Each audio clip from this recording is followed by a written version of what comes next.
Hello mga madipadi, sa punto this video, pumunta nga ni kita sa may Ima, sa may Robinson, kay may sao dito, yan na Domingo.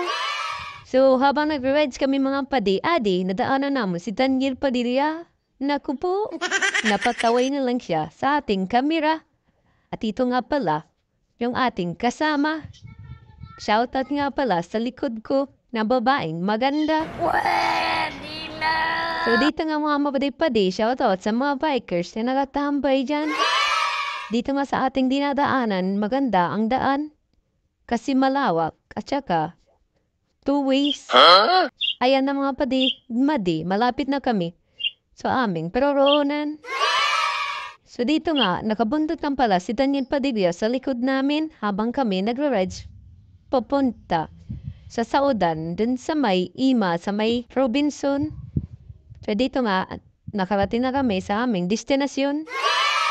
So dito nga, may napili agad si Daniel Padilla na short. Gagamitin daw niya sa basketball mamaya. So dito nga, habang nag-iikot-ikot kami, wala na kaming napili sa dami ng mga paninda. Gago! So dito nga mga madi. So hanggang dito na lang mga padi. Peace out.